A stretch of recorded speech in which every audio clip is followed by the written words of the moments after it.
से पाकिस्तान शब्द का सुनील जी इस्तेमाल अंदर हुआ है। बहुत बदकिस्मती है इस हाउस की, इस सदन की, नेशनल कॉन्फ्रेंस पार्टी जैसी अभी भी यहाँ पे सत्ता में है।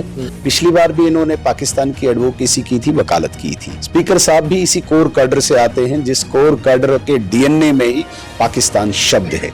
जो उनका डीएनए छलका अली मोहम्मद सागर साहब का, मैं इस पर कड़ा विरोध जताता। जिस मुल्क ने हमारे यहाँ पे सैकड़ों जवानों को शहीद किया, उसके विमर्श को स्थापित करना कभी कबूल नहीं हो सकता और अन्यथा हमें मजबूर न करे कि हम विपक्ष की भूमिका निभाते निभाते कुछ सख्त रुख अपनाएं। कि कुछ लोग शामिल हैं जो इन्फिल्ट्रेशन हो रही है उनके साथ भी जुड़े हुए हैं, और वो लोग जो यहाँ पे अशांति रखना चाहते हैं, भारत को डिस्टर्ब करना चाहते हैं, उनको जेलों में पहुंचाया जाए, उनके अपने ठिकानों पे उनको। असेंबली के अंदर पाकिस्तान शब्द का इस्तेमाल होना और हमेशा से इसके ऊपर बवाल होता है। हमारे साथ leader of opposition Sunil Sharma हैं और देखते हैं कि कैसे देखती है भाजपा इस चीज को। आज दोबारा से पाकिस्तान शब्द का सुनील जी इस्तेमाल अंदर हुआ है, मतलब क्यों बार बार?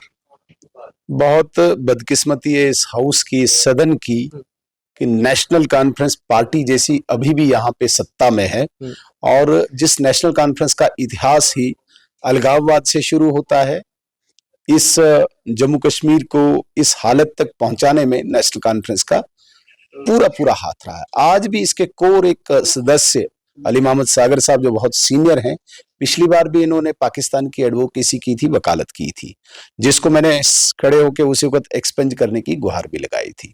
हालांकि उस वक्त स्पीकर ने कहा था कि मैं इसको एक्सपेंज करूंगा, लेकिन बदकिस्मती है स्पीकर साहब भी इसी कोर कैडर से आते हैं जिस कोर कैडर के डीएनए में ही पाकिस्तान शब्द है। मैंने एक पत्र लिखकर अपनी नाराजगी भी जताई थी, पार्टी की नाराजगी जताई थी कि पाकिस्तान शब्द के विमर्श को स्थापित करना जम्मू कश्मीर की असेंबली में बैठे हुए भाजपा के विधायक कभी स्वीकार नहीं करेंगे। लेकिन दोबारा से आज जो उनका डीएनए छलका अली मोहम्मद सागर साहब का, मैं इस पर कड़ा विरोध जताता हूं और मैं एक रिमाइंडर लेटर भी अभी स्पीकर साहब को दूंगा और अन्यथा हमें मजबूर न करे भारतीय जनता पार्टी के कार्यकर्ता को, भारतीय जनता पार्टी के विधायक को, कि हम विपक्ष की भूमिका निभाते निभाते कुछ सख्त रुख अपनाएं। क्योंकि पाकिस्तान शब्द, जिस मुल्क ने हमारे इधर आतंकवाद फैलाया, जिस मुल्क ने हमारे यहाँ पे सैकड़ों जवानों को शहीद किया, उसके विमर्श को स्थापित करना कभी कबूल नहीं हो सकता, कभी एक्सेप्टेबल नहीं हो सकता। जी, एनआईए की रेड्स आज जम्मू में काफी जगह चल रही हैं और आरोप ये हैं कि कुछ लोग शामिल हैं जो इन्फिल्ट्रेशन हो रही है उनके साथ भी जुड़े हुए हैं। कितना ये गंभीर मसला है? और देखिए, भारतीय जनता पार्टी की सरकार, विशेषकर मिनिस्ट्री ऑफ होम अफेयर्स जो है, गृह मंत्री जी कमिटेड है यहाँ पे शांति स्थापित करने के लिए, और शांति को स्थापित करने के लिए आदरणीय गृह मंत्री जी ने काफी प्रिकॉशनरी मेजर्स उठाए हैं। एनआईए ने अपना काम किया है, पुलिस ने अपना काम किया है, इंटेलिजेंस ने अपना काम किया है, और मैं खुशी से कह रहा हूं कि कुछ लोगों को उन्होंने जब जेल डाला, चाहे उसमें स्टोन पेल्टर्स थे, चाहे उनके ओवरग्राउंड वर्कर्स थे, तो शांति लगभग स्थापित हुई। लेकिन कुछ ऐसा तत्व जो पाकिस्तान से प्रायोजित है, अभी भी हमारे इस समाज में बैठा हुआ है, वो चाहता है कि अशांति हो, वो चाहता है कि भारत में डिस्टरबेंस हो, और दोबारा से वो कहीं न कहीं इन्वॉल्वमेंट अपनी दिखाता है।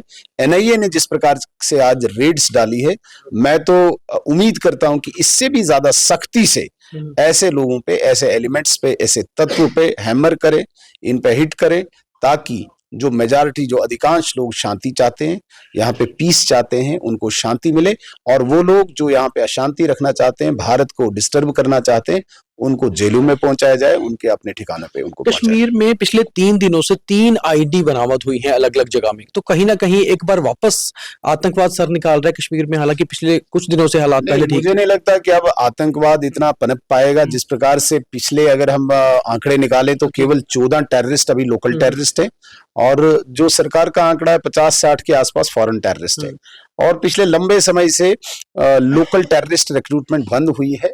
कहीं न कहीं जो इनका सपोर्ट स्ट्रक्चर था, जो ढांचा था हमदर्दी का, उसको हैमर किया गया है। लेकिन जब से सरकार बनी है, विशेषकर नेशनल कॉन्फ्रेंस की सरकार, नेशनल कॉन्फ्रेंस और पीडीपी ने हमेशा एक इंटेलेक्ट प्रोटेक्शन दी है आतंकवाद को, अलगाववाद को। आज दोबारा से वो कोशिश कर रहे हैं, लेकिन जो एक लॉ एंड ऑर्डर की जो कमान इस वक्त मिनिस्ट्री ऑफ होम अफेयर्स के पास है, वहां पे लगातार इन चीजों का सर्वेलेंस हो रहा है, मॉनिटरिंग हो रही है, और किसी भी कीमत पे दोबारा से आतंकवाद को पनपने नहीं दिया जाए। सवाल है, आम आदमी पार्टी के विधायक हैं सदन के अंदर, महराज मलिक, उन पे एफआईआर लगा है और वो तो आरोप बीजेपी पे लगा रहे हैं काफी चीजों को लेकर। मुझे उस एफआईआर का नहीं पता और मुझे उस पर कोई टिप्पणी भी नहीं करनी। धन्यवाद। तो ये थे Sunil Sharma, leader of opposition, जिनका साफ तौर पे कहना है कि एनआईए रेड्स हो या कश्मीर में आईडी का मिलना, कहीं ना कहीं पाकिस्तान जो कोशिश कर रहा है उसको दबाने में लगातार होम मिनिस्ट्री काम कर रही है, और दूसरा जो पाकिस्तान शब्द का इस्तेमाल सदन के अंदर हुआ उसको कहीं ना कहीं एक्सपंज किया जाए और पाकिस्तान बार बार ना उठाया जाए। दीपक खजूरिया, द न्यूज़ रूम 24 आवाज, जम्मू।